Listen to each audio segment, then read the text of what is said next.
Hello everyone, I'm the Sylphant, I've just blended in. And today we are back with my Dragon Age Origins. Okay, I haven't recorded in almost a month, so I actually don't remember what it is we were doing last. My apologies. So I thought to ease back into it, we'd start with some Codex readings, because just about everything is lit up. So let us jump straight into quest related at the bottom.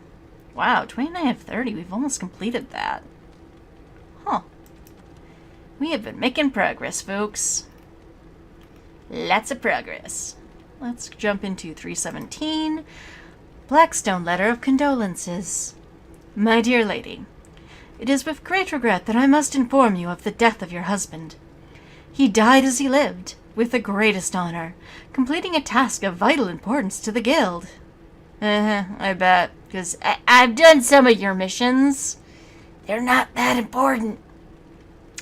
Rest assured that we will take vengeance on those responsible for his death. It may or may not have been me. Please accept my condolences for your loss. Relnor Hawkwind. That is a kick-ass name, Hawkwind. This letter is marked with the seal of the Blackstone Regulars. I'm still in kind of awe of the name of Hawkwind. It's super cool. Unbound. Which I know we've read many of these. I actually do wish they would be better about marking what it is you've read in the... If it's an expanded one, what's new and what's not. Because I don't remember what we've read. The riders follow after every town, ever since my lucky break deciphering the story. I see it now, how they take the locals closest to me, preventing rest or kinship. I thought this a road to glory, but I am dogged at every step by his talons. Gaxkang, curse his name and the day I heard it. A journal excerpt from an unnamed long-dead adventurer. Yeah! Gaxkang is not a nice man. Or entity, or demon, or whatever it is it actually is. You asked, so I'm telling. Don't go. The stories talk of their riches, but never the names, never where they supposedly spent their wealth. I heard the same tales as a lad in Denerim, felt the same pull. But it's a lie, son. They may paint a trail, but once you're on it, does it lead to the best or back to you? Unsigned letter, father to son. Oh, it actually is this kid. Here, man. 3 weathered parchments, with 3 versions of the same incomplete story. Excerpt. And when his kingdom fell, so disappeared the stolen riches of an age. The beast, the unbound, dormant until one of true spirit claims his throne. Like me. So must hunt the hero of his people, the principled, who would search for ancient evil. This is how they can make a real difference. Yeah, I know all about that. Scribbled in the corner in a shaky hand. 3 pages, 3 ages. Same story, updated. Same as the tavern song, but older. Signature torn on purpose, but compared to... And get. Willem Madon. All from him? How? Yeah, good times. Not really. They were kinda sucky. Anyway. Scrolls to the banister. And just figure out what it is I've read, what it is I haven't. Finally. Once you have come to ascend, have tasted the sweet nectar of demonic blessing, rise anew, ascend as a god, through the connection between earth and sky, flesh and dream, blood and memory, you have risen above the petty concerns of the Chantry and her minions, past the notice of secular nobles and their petty squabbles. Through the rituals inscribed in these scrolls, you have mastered the minds of others, braved the temptations of the Fade, and squashed the terrible will of demons. Actually, I think we did all that in the Circle Tower. Let no murder or theft weigh upon your minds. Oh, trust me, it doesn't weigh on my mind at all. As your will is absolute. Yeah, it is. And the world is yours to claim. Below the text are more arcane glyphs, terrible and dark in their implications. Oh, I thought they were talking about Ulrika, because, makes sense. Reynolds' plea, entry 333. Should you find this note, I beg you, please complete my task. I am Reynald, master mage and mentor to the misguided fool Hashir. It seems that my young apprentice got mixed up in magic unmentionable, for which I pledge to pursue him to the ends of the world. If you are reading this, then my apprentice caught up to me and choked me. My last breath, I beg you to delve into the ancient elven forest and the threat of the abomination my beloved apprentice has become. I can do that. Should you do this, then I beg you, keep the feldspar ring you find. Oh, sweetie, I'm going to keep whatever loot I find. Don't worry about that. On my apprentice's finger, as a token of my thanks. So, do I have to keep this letter too, just in case someone accuses me of theft? Like, nope, dude, I got a receipt right here. And may you never know profound failure, as such as I feel as I write this, Reynald. Poor guy, he could not save his apprentice. That's actually really sad. Anyway, moving on. 24 through 28. Notes. Let us scroll down. Okay, not that many. 230. A letter from King Endarim. Perhaps you will burn this letter unread. For that, I would not blame you. But I would not return to the stone without saying this to you. I have seen what Balin is. Me too, a big dummy head. And when I saw it, I knew I had been a fool. Yeah, me too. For only a fool would cut out his own heart and burn it for the sake of appearances. True. I never believed in your guilt. Aw, I like to think they're talking about me again. I allowed you to be exiled, because I feared an inquiry into Trina's murder would taint our house with scandal in the eyes of the Desher and cost our family the throne. Really? Really, dude? But I have saved nothing by the sacrifice. I sent my only child into an uncertain exile. Yeah, Dad, yeah, you did. Thanks. Know that whatever you do now, you'll bear all the honor and pride of House Hydukin. Gee, thanks. That's such a comfort. A note from the late King Endarim Hydukin. God damn it, Dad. Couldn't be better. Oh well. Moving on. 243. Correspondence interrupt. How many of these are there? And I mean, I get Thetis is kind of a horny place in principle, but still.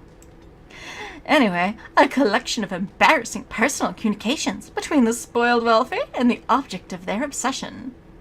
Let's see, what looks new? Darling, when next we meet, I would find it agreeable for you to leave your hat on. What now? And mayhap your boots as well. And trousers, sure too. And I should facilitate said clothes status by locking my door and posting a guard, duly warned. --X. Yeah, I have a feeling this is not a good romance. You are filthy, a beast. Such depravity I have never been forced to suffer. How words are so laden when they leave your lips is beyond decent imagining. Madame, I love you. Sir Gold. Aww. That's nice, I think. I don't know anymore. To one's paramour. When last we embraced, one noticed the redolence of another's company, but one was unmindful. His most eminent Sir Feather? Haspeth Oswald III. Wow, that's a name. My love, I long to dance you beneath the moonlight, our hearts beating like a paired wings of a dove, in concert with the glory of the Maker and the beauty of the world that we must shepherd in his absence. Join me in a purity that will last for ages, when the brothers mark the chant of light anew. With all my soul, Eric den Oliven. Scrawled below in a delicate hand. Otter's pocket hears. That's a phrase. Otter's pocket. He's earned it tonight. Okay. Wow. I have so many questions. What does Otter's pocket mean? I mean, I kind of want to start using it now just because it's such a unique phrase. Anyway, moving on. Return to Ostagar credits. All of these wonderful, talented people made the DLC Return to Ostagar, which we have not played yet, but we are going to be playing. Just, I want to move certain other events along first. I will not butcher their names by trying to read them, so my apologies there.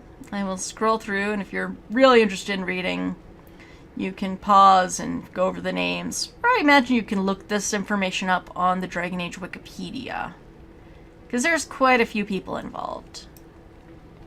And that's it for notes. Books and songs. 31 through 35. We are really filling some of these up. Let's see. Where to start?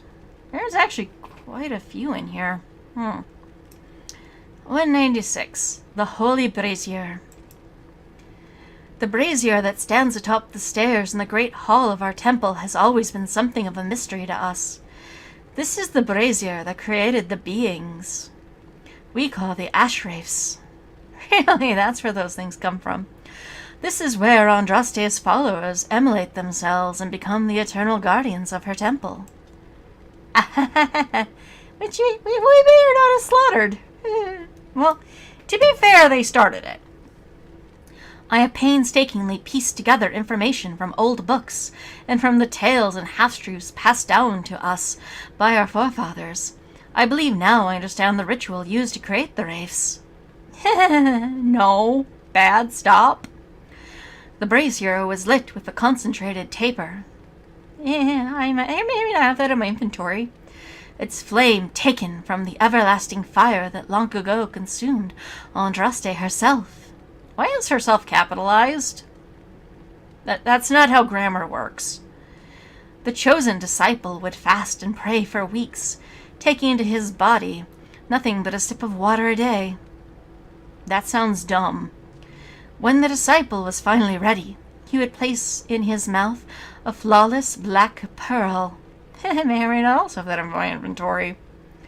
And step into the flames. What now? Religion dumb. In ancient Tevinter, black pearls were thought to be magical, able to stop the soul from passing through the veil when held in the mouth at the moment of death. I have so many questions. Thus, Andraste's disciples consign themselves to the eternal flame, and they become dust and ashes, and rose again and again to protect the most beloved of the Maker. From the journal of Father Colgrim. Okay, now it makes sense why this is stupid. Colgrim.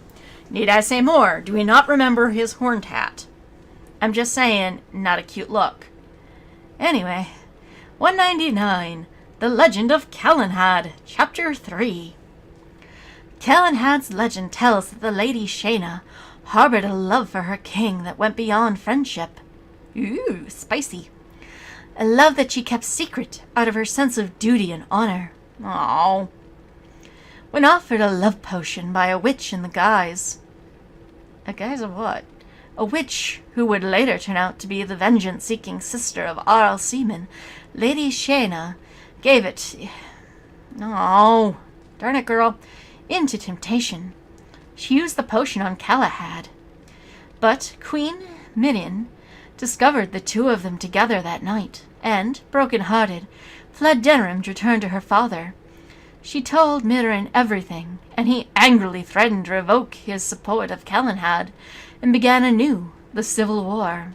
Oh, darn it, girl, you couldn't keep it in your pants. You had to start a civil war? He can't be that hot.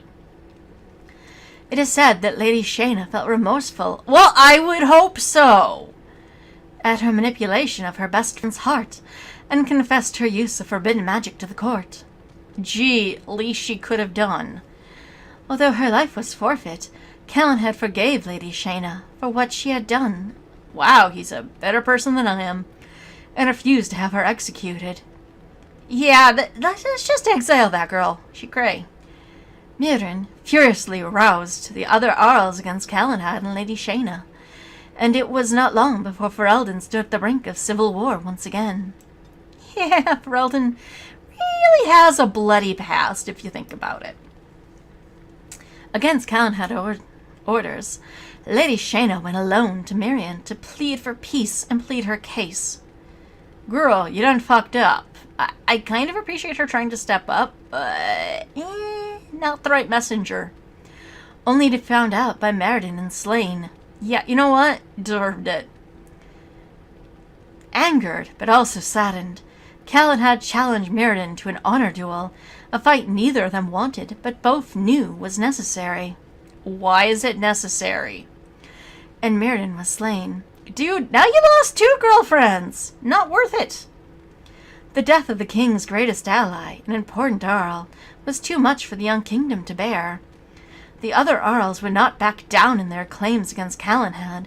The threat of civil war rose once again. Wow, it's like Trinity the Tuck Taylor. The Tuck does not stay down for long. Calenhad went to his wife one last time then, although none knew what he said to her. Oh, that's just bad writing. Come on, make something up. Tell me a story. And then he simply vanished. He left with Meryn a proclamation abdicating his throne in favor of the son his queen carried in her belly, who eventually ascended to the throne as King Wayland I, the king credited with establishing the Theron dynasty, lasting to this day. Calenhad would never reappear. Maybe for a good reason. Just saying. The legend of Calenhad himself only grew over time, as most legends do. As stories and sightings multiplied, even long after the point where Calenhad could possibly still be alive. Flemeth, anyone? Some say he disappeared into the Kokori wilds, or went to live with the dwarves, or even became a monk in a reclusive chantry order. Possible. The chantry named Calenhad one of the anointed in 788 Storm. Calenhad's sword, Nematos. Oh, that now just made sense from somewhere else, and I'm kind of eye-rolling at it.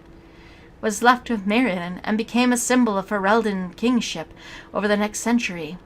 Rumors of its magical powers grew, and when it lost in the ambush that killed King Venedrin in 824 Blessed, it was seen a great blow to the Theron line.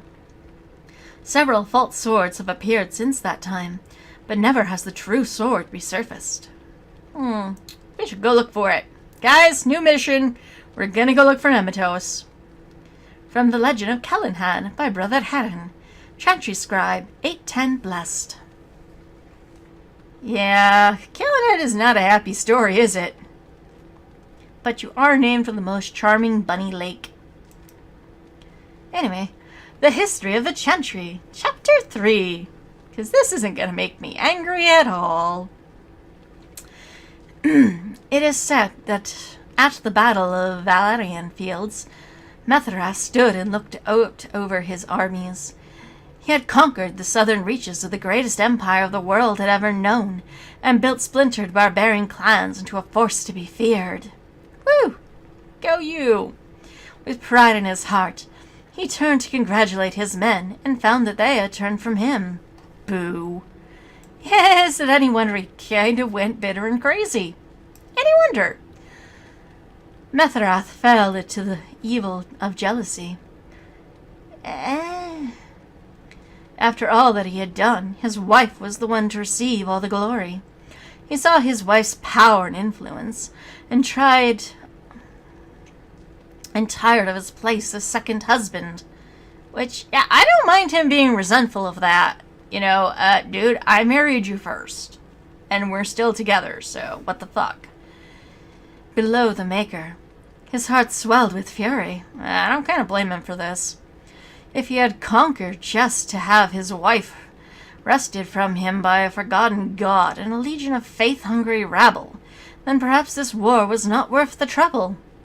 Now, if only he just, said, you know what? Fuck it, you're on your own. I'm gonna literally go do anything other than fight your battles for you, instead of what he does. I do have to wonder what history would make of him. Here, history and the Chant of Light come apart. History tells us that Mathrath looked to the north into Central Imperium and saw nothing but more war against a rapidly regrouping army, and the despaired. The Chant of Light holds up Mathrath chafed with jealousy of the Maker, and jealousy of the glory that Andraste received, although it was he who led the armies. And I'm willing to bet the truth is both. Because people are complex creatures, and it's never that black and white. Mathrath traveled to the imperial capital of Minrathos to speak with Archon Hessarian. There he offered up his wife. Oops. And this is why history doesn't think of you fondly. To the Imperium, in return for a truce that would end hostilities once and for all. The Archon, eager to put down the voice of the prophet that stirred his own people against him, agreed. Mathrath led Andraste into an ambush, where she was captured by Imperial agents, putting an end to her exalted march. Yeah, this is why history doesn't think of you fondly, dude. That was a shitty thing to do. Like, I would honestly have more perspective. You know what? I'm done. Good luck on your little rebellion. I'm not helping you anymore. But anyway, back to what's actually written. Crowds of loyalists stood in the central square of Mirathos to watch Andraste's execution. By command of the Archon, she was burned at the stake in what the Imperium believed to be the most painful punishment imaginable. Yeah, burning alive kinda sucks.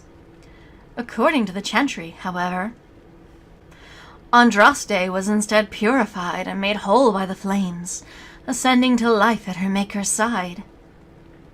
Yeah, I call shenanigans.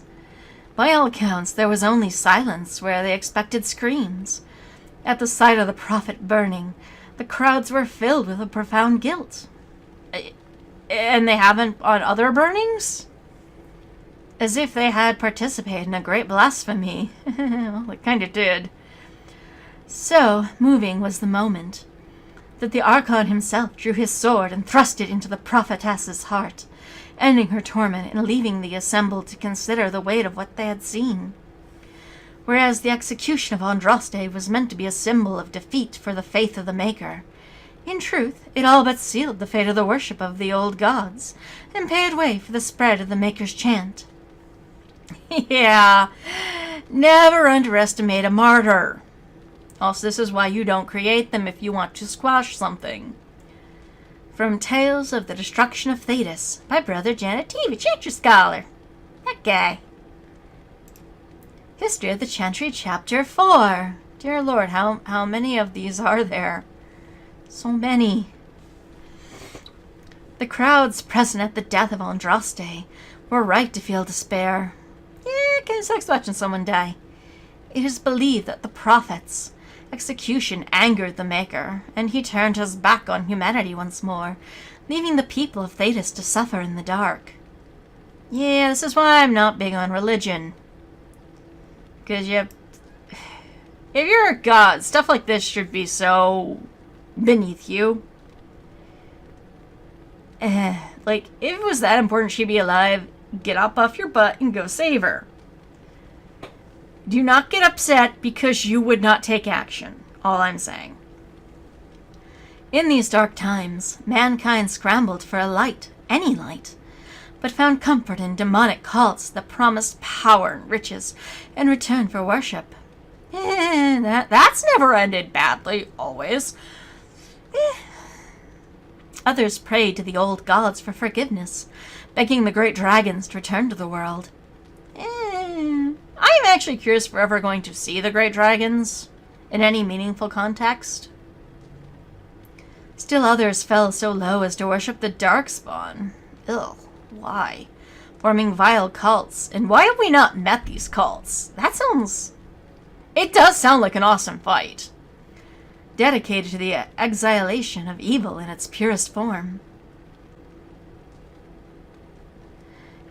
It is said that the world wept as its people begged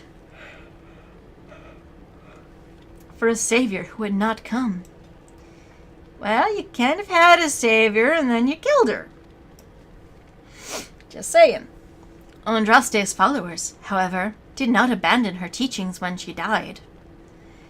And if they had, what a different world we'd live in. The cult of Andraste rescued her sacred ashes from the courtyard in Monathos after her execution, stealing them away to a secret temple. The location of that temple has long been lost. Until recently. But the ashes of Andraste served as a symbol of the endearing nature of the faith in the Maker. That humanity could earn the Maker's forgiveness. No, they can't, despite its grievous insult to him. Yeah, no. With time, the cult of Andraste spread and grew, and the chant of light took form. Sing this chant in the four corners of Thetis, it was said, and the world would gain the Maker's attention at last. As the chant of light spread, the cult of Andraste became known as the Andrastian Chantry. I prefer thinking of them as a cult. I much prefer it. Those who converted the Chantry's beliefs found in their mission to spread Andraste's word. There were many converts, including powerful people in the Imperium and in the city-states of what is now Orlais. Such was the power of the Maker's word that the young King Drakon— apologies, that was my phone. Apparently my phone is weighing in on this and undertook a series of exalted marches meant to unite the city-states and create an empire solely dedicated to the Maker's will. The Orlesian Empire became the seat of the Chantry's power, the Grand Cathedral in Vareo, the source of the movement that birthed the organized Chantry as we know it today. Drakon, by then Emperor Drakon I, created the Circle of Magi. Oh, that's who we have to blame for this shit.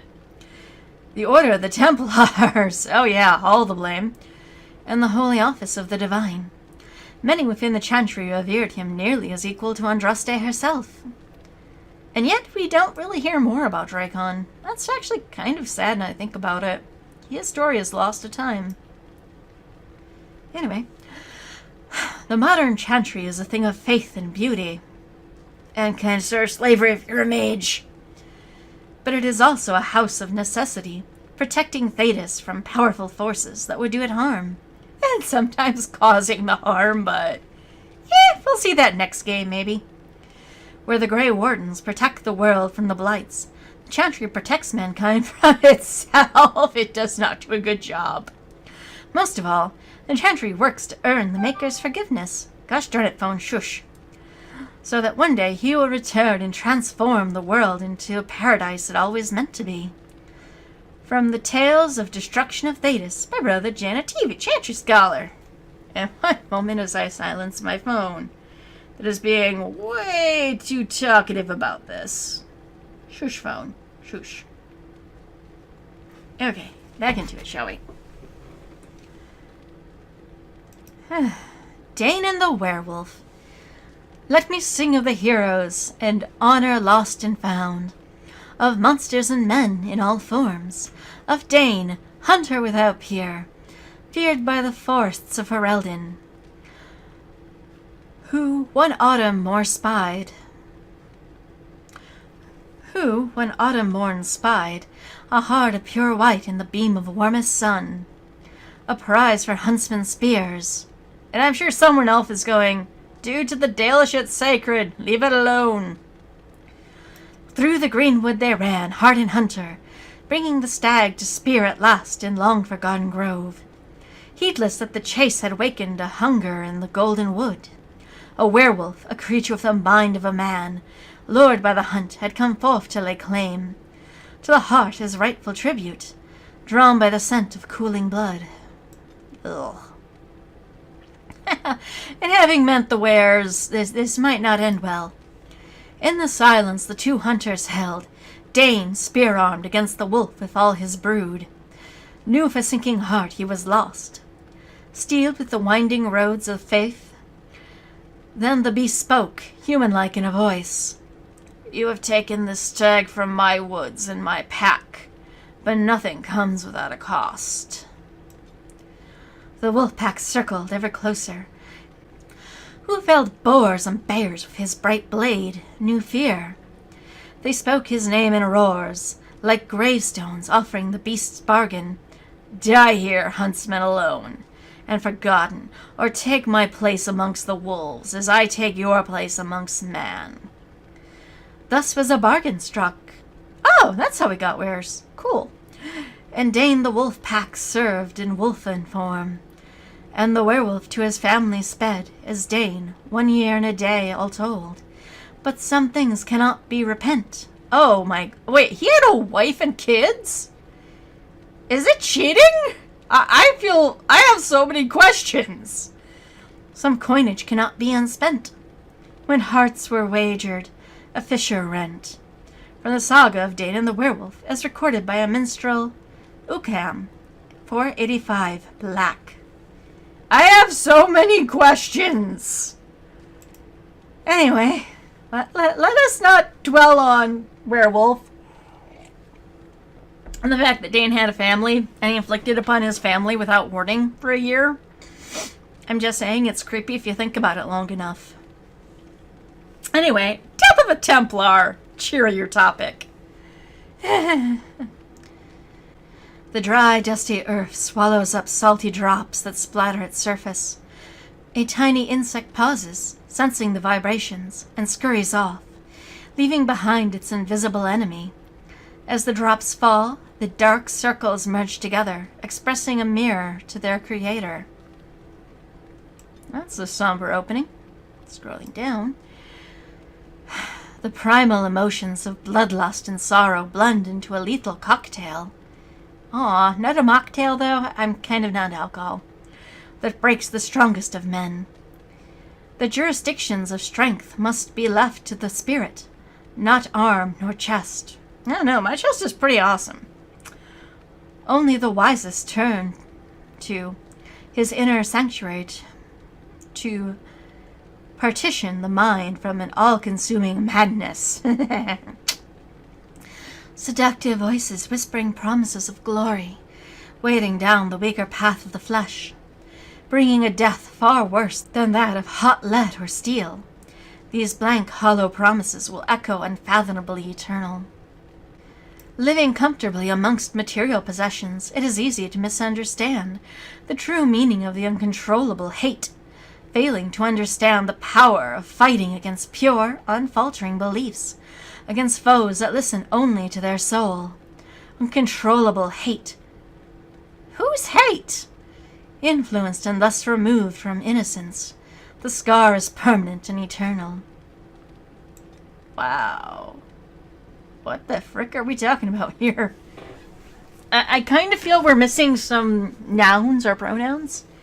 The rain, now red, feeds the debts owed for actions past, seeking further into the earth as the mind draws slower. What was it that drew him, himself, to the situation? The mind ebbs and parts as a lingering memory of true innocence. He entered war as a newborn enters the world, unknowing of both the horrors and the light of the Maker that will save him. The sounds of metal sliding along leather comes from above him. From the second he was born to his soon-to-be dying breath, his mind was processing and analyzing knowledge and experiences. It is true that he thought he could be wise in his own eyes, but only the most humble recognizes that he knows very little. Bias, speculation, and all false pretenses make way to the sound of sweeping steel, and then, finally, his soul, as ready as his eyes dry from their final understanding, enters his promise of his purest form. From Death of a Templar by Sir Andrew, Knight of Andraste and Templar in our Archivist 9-4, Dragon. That's rather poetic, I guess. The Noladar Anthology of Dwarven Poetry. Okay. We're gonna get some Dwarven poetry. Should we get Ogren in here? The undead exhumed, born from the shallowest graves, minded from the beginning. By Paragon Lynchar, 744, Storm. Do you like fried mush and nug? I do not like them.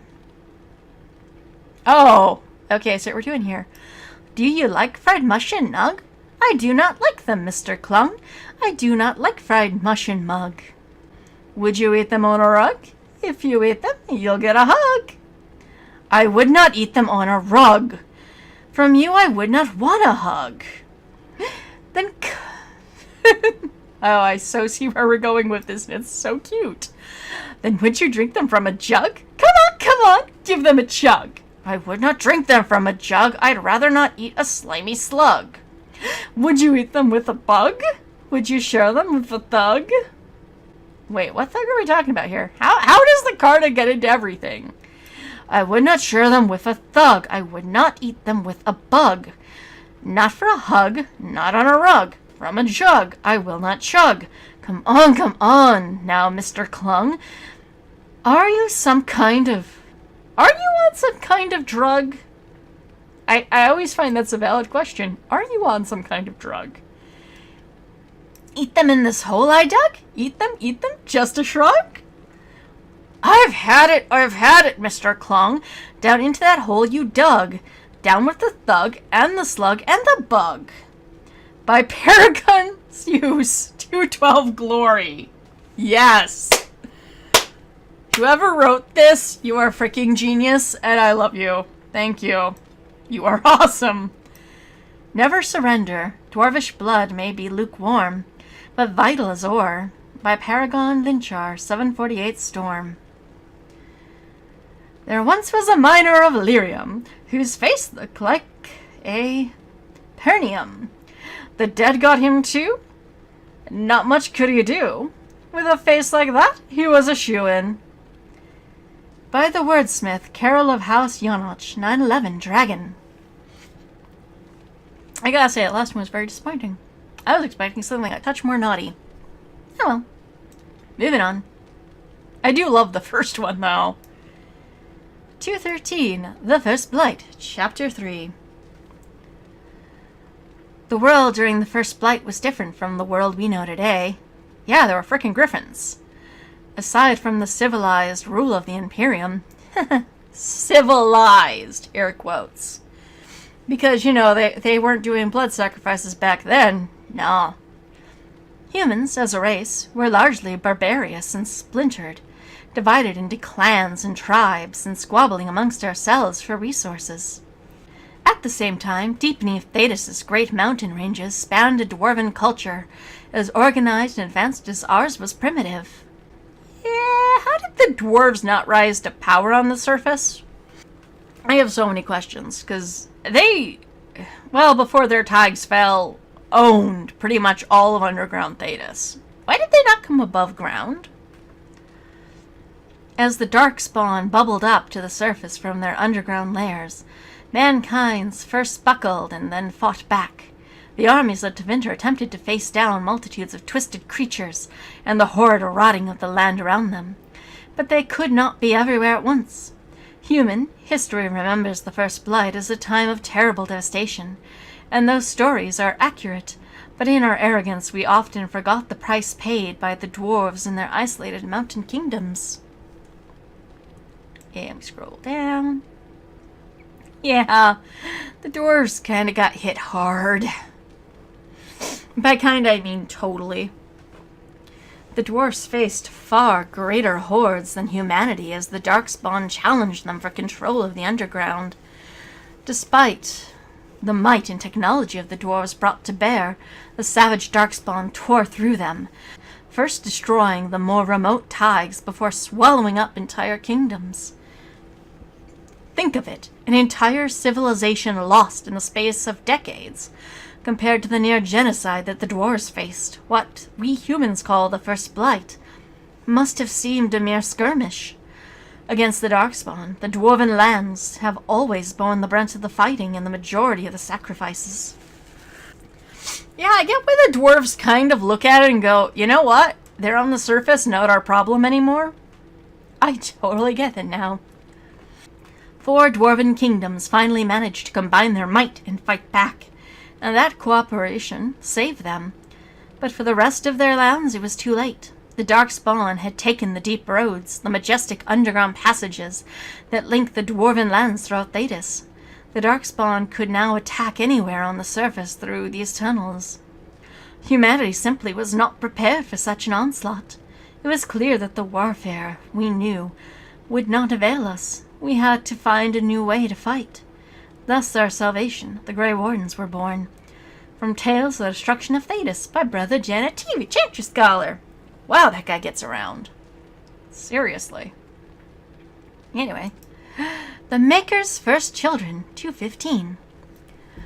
The Maker's first creation were the spirits, glorious beings that populated the many spires of the Golden City, and the Chant of Light says that they revered the Maker with unquestioning devotion. The Maker, however, was dissatisfied. Oh, dude. Why? They're kind of awesome.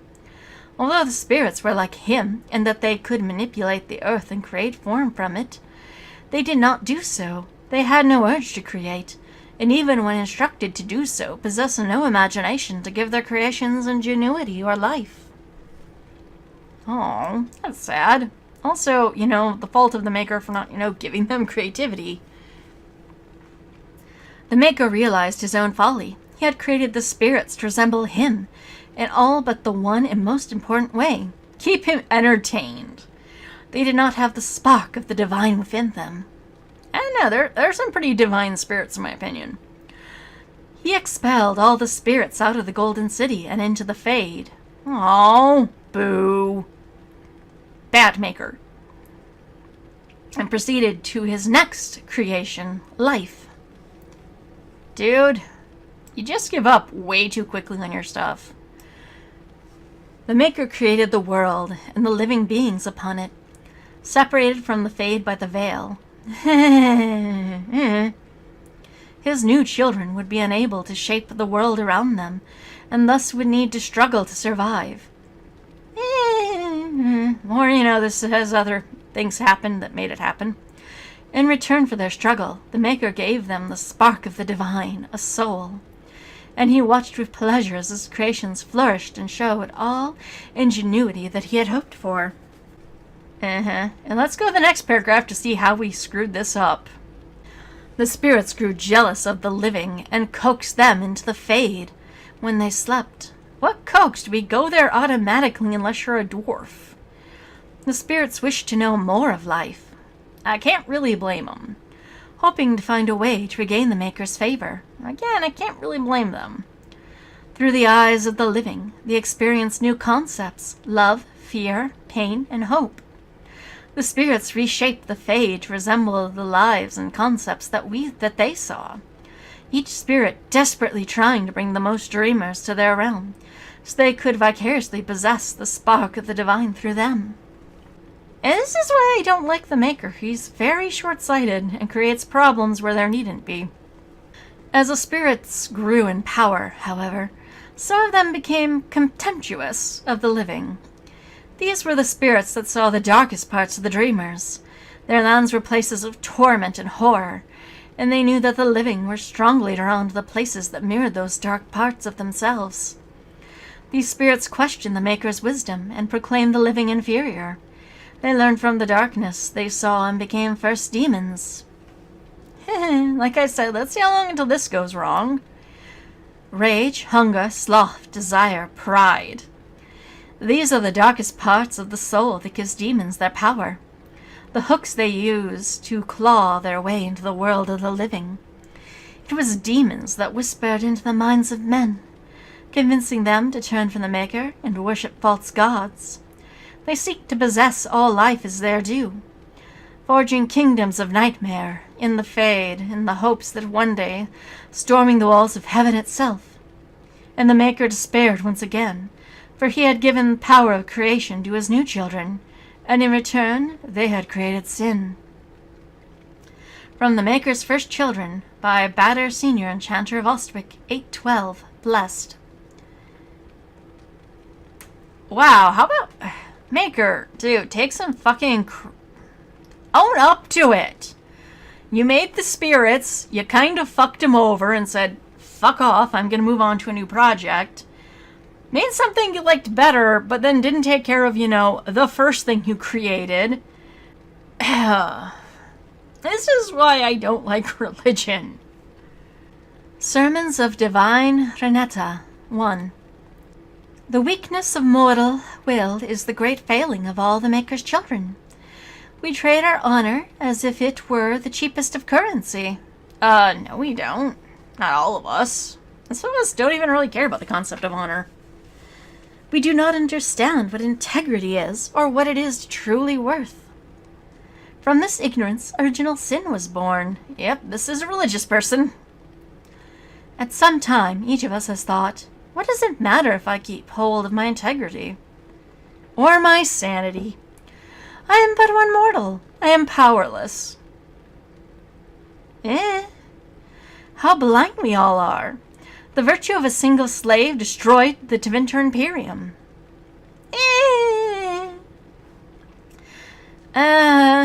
Well.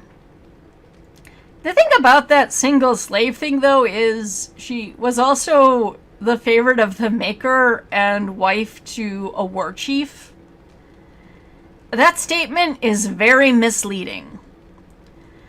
The dishonor of one man drove the Maker from our sight. I tell you truly.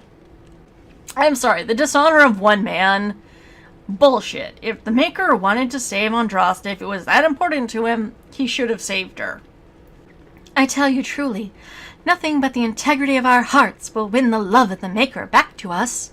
No offense, but as fickle as the frickin' Maker is, see how he treated the spirits? I don't want his, air quotes, love or favor. It is all the power we shall ever possess to change this world for good or for ill. Oh, no. Divine Redna? Go fuck yourself. No. From a sermon on integrity. Maybe something this asshole should learn about. And sorry, that everything about this rubs me the wrong way. I say this as a non-religious person. Actually, you know what? I'm gonna cut the video here. We've been going for a bit. I know there's still quite a bit more to read. It's gonna continue on to the next video. Sorry. It's been a while since I sat down and did codexes, apparently. My apologies. I actually didn't think it was that long in between arcs. So, until next, tack, hedo.